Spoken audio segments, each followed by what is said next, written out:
मेरे बड़े पिताजी के एक बच्चे थे जिनकी बहुत तोंद वोंद निकली। गांव में होते ना लोग, मोटू से हो जाते हैं, तो बहुत तोंद निकली रहती थी, उसको बहुत लोग चिढ़ाते थे कि ये मोटू है, तोंदू है।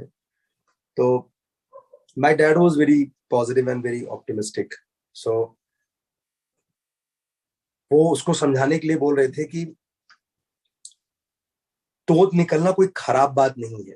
तो लेकिन उसको समझता नहीं था, क्योंकि पूरी सोसाइटी उसको तोंदू तोंदू मोटू मोटू बुलाती थी। तो उसको लगा कि ये कुछ ही ऐसे ही चमकाने के लिए अंकल बोल रहे हैं, बट हूं तो मैं अगली। And but he was feeling bad about it, but ऐसा कुछ कर नहीं रहा था जिससे उसका तोंद कम हो जाए।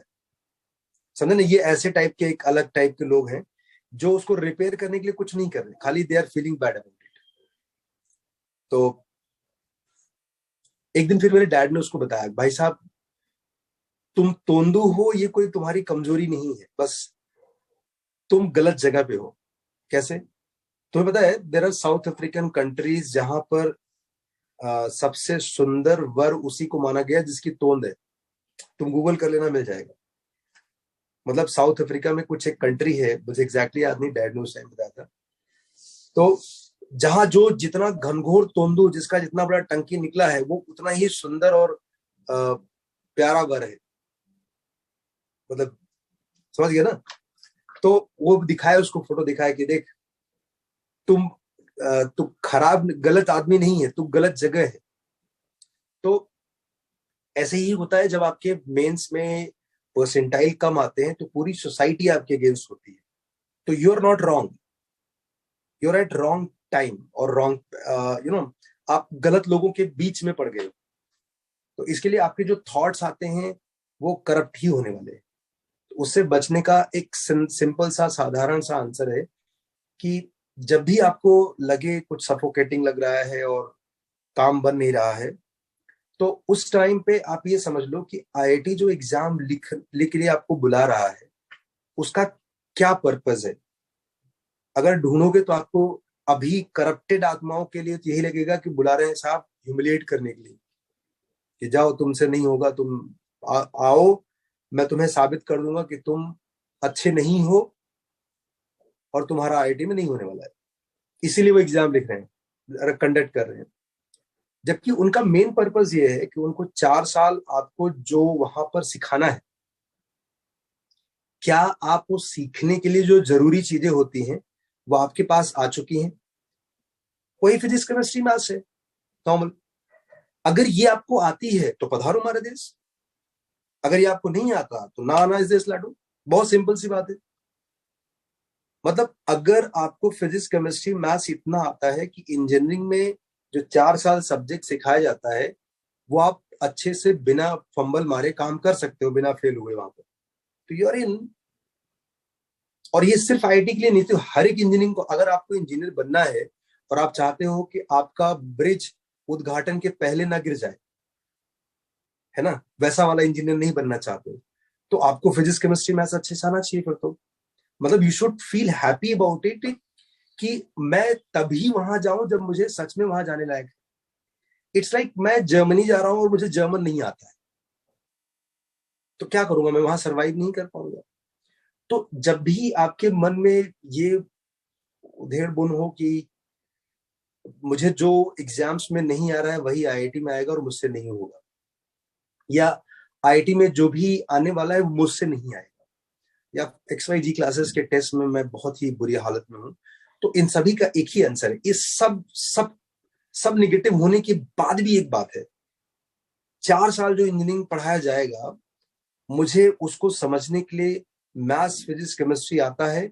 ट्रस्ट मी, तुम्हारे सारे पेपर खराब होंगे तब भी तुम आईआईटी में पहुंच जाओगे।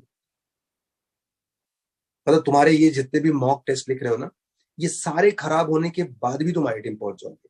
और मैं ये कोई फ्लूक बातें नहीं कर रहा हूँ और कोई ऑप्टिमिस्टिक बातें या तुम्हें मोटिवेट करने के लिए नहीं बोल रहा हूँ। मेरे यहाँ हर साल ऐसा होता है। मेरे यहाँ हर साल बहुत सारे बच्चे ऐसे हैं जिनमें ये भरोसा भरने में मुझे एग्जाम्स के 1 घंटे पहले तक का टाइम लगता है, लेकिन जीत हो जाती है उनकी। ये मेरी जीत नहीं है, उनकी जीत है। हाँ, उनकी जीत में मेरी जीत हो जाती है। तो हमेशा याद रखना, आपको अगले 12 दिन जो बचे हैं ना, इसमें एग्जाम से डर नहीं है, अपने आप से डर है, अपने टेम्परामेंट से डर है। तुमको मतलब अपनी इम्यूनिटी खुद क्रिएट करना है, नहीं तो बॉडी ऑटो इम्यून होने लगेगी, जिसमें वो अंदर के सेल खुद ही तुम्हारे अगेंस्ट में काम करेंगे। जैसे मुझे याद है कि मेरे डैडी हमेशा कहते थे कि जैसे अगर आपको किसी रिलेटिव पसंद नहीं है, उसके सामने अगर आपको खुश रहना है, तो हम लोग क्या करते थे, एक्टिंग करते थे। मुझे पसंद नहीं है, मान लीजिए मेरे फूफा जी पसंद नहीं है, मैं उनके सामने जाता था, मतलब एक आध 2 मिनट के लिए ट्राई करता था कि उनको लगे कि हाँ मैं बहुत खुश हुआ उनसे मिल करके। मैं एग्जाम्पल के लिए फूफा बोला, मुझे अपने फूफा बहुत पसंद है। तो हाँ, फूफा पता लगा वीडियो देख रहे होंगे तो बोलेंगे कि बेटा आजा।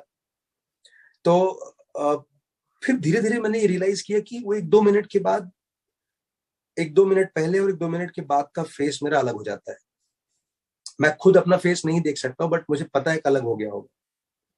और मैं अब पूरे टाइम यही परेशान हूं कि जो सामने फूफा जी बैठे हैं, उनको लग रहा होगा कि साला ये तो पसंद ही नहीं करता मुझे, और कैसा बच्चा है। अब मैं भी वही सोच रहा हूँ जो फूफा जी मेरे बारे में सोच रहे होंगे। अब पता नहीं वो इतना सोच भी रहे हैं कि नहीं, कभी हिम्मत नहीं की पूछने की। तो फिर मेरे दिमाग में आया कि इससे तो मैं हर एक समय दो दो इंसान का किरदार निभा रहा हूं।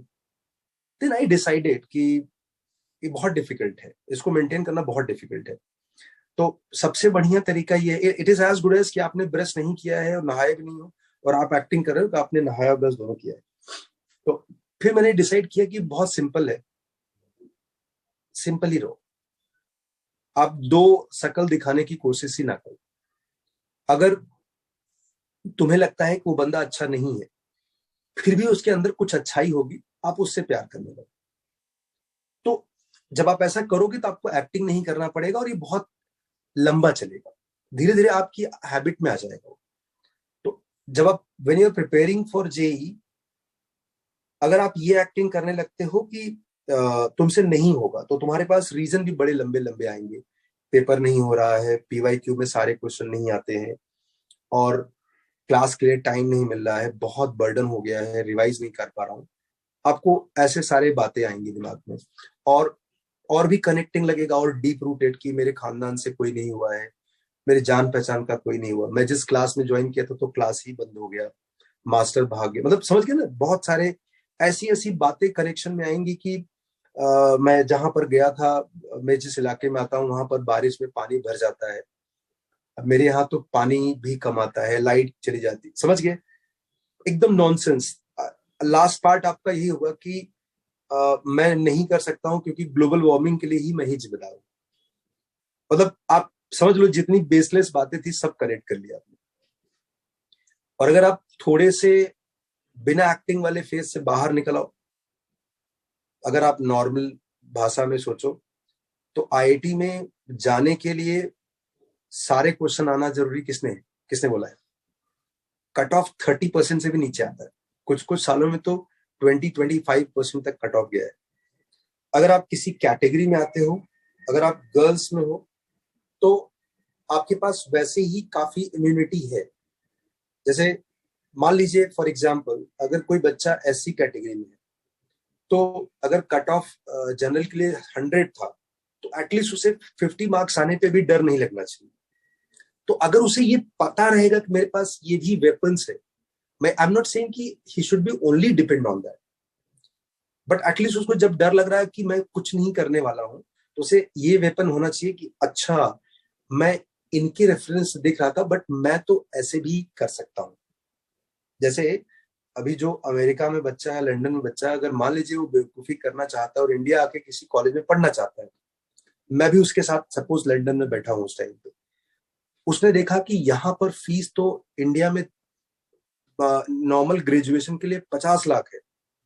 उसके साथ मैं भी डर रहा हूँ, अरे यार हाँ इंडिया तो बहुत महंगा है, 50 लाख फीस है।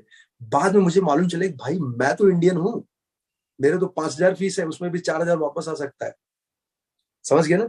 तो अगर मैं अपना रेफरेंस ही नहीं पहचानूंगा, तो मैं उसके साथ डर रहा हूं, क्योंकि मेरा दोस्त है, मैं कुछ टाइम के लिए उसके साथ अमेरिका या लंदन में बैठा हूं। तो सिंपल है, आपको अपनी कैटेगरी पे भी ध्यान रखना है डर से बचने के लिए। I am not saying category is the only way to get into IIT, but जब बहुत डर लग रहा है तो आप वहां पर एक, जैसे थोड़ी मेडिसिन लेते हैं वैसा आप थोड़े टाइम के लिए पिल की तरह उसे यूज कर सकते हैं। और बाकी जो एकदम जनरल कैटेगरी वाले हैं उनके लिए मैं बोल रहा हूँ कि कट ऑफ 30% से नीचे ही होता है, 20-25% तक आता है। तो अगर आपको एग्जाम में 2-4 क्वेश्चन नहीं आते, कोई बुरी बात नहीं है, 80% पे तो फर्स्ट रैंक आता है, 80-85। तो किसने कहा कि पूरे क्वेश्चन आपको आना जरूरी है? कोई क्वेश्चन एग्जाम में नहीं आता उससे स्ट्रेस मत लो, सोल्यूशन देख लो। अगर आप पेपर पीवाईक्यू सॉल्व कर रहे हो, आपको सोल्यूशन देख करके भी कुछ अच्छी फीलिंग नहीं दे रही, आप बहुत सारी क्लासेस के वीडियो सोल्यूशन यूट्यूब पे अवेलेबल है, आप देख सकते हो। यूट्यूब पे तो आप बहुत कुछ मिल सकता है आपको। तो अपने आप को इतना पॉजिटिव और इतना मोटिवेट करो, मैं बोल रहा हूँ अपने आप को खूब पैम्पर करो, मतलब दिल को एकदम खुश रखो। बहुत 18 घंटे पढ़ने की जरूरत नहीं है, ये आप आराम से 7-8 घंटे की नींद, 7 घंटे 7 आवर्स आप सो करके ठीक ठाक खाओ, ऊट पटांग चीज ना खाओ। और अभी अगले 12 दिनों में जितना इंपॉर्टेंट आपकी पढ़ाई है उतना ही इंपॉर्टेंट आपका हेल्थ भी।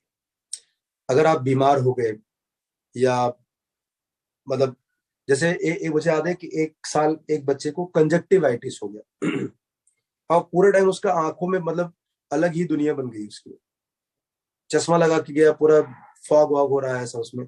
तो समझ रहे हो, मतलब he is an IT but उसकी इफिशियंसी थोड़ी अच्छी और हो सकती थी, क्या पता वही उसका बेस्ट रहा हो, राइट, नॉर्मल आईज के साथ भी। बट अभी उसको रिग्रेशन होता है, अगर आईज ठीक रही होती तो शायद वो 300 के अंदर रैंक आता, उसका कुछ 400 के आसपास रैंक था। इट डिड वेल, मतलब खानदानी बच्चे थे, दोनों ही बच्चे आईआईटी में, दोनों भाई।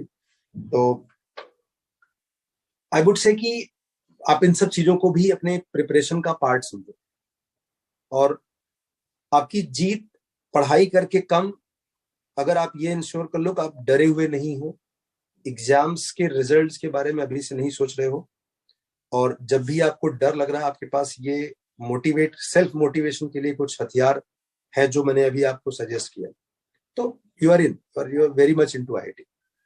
चलो लेट्स डिस्कस प्रोबेबिलिटी।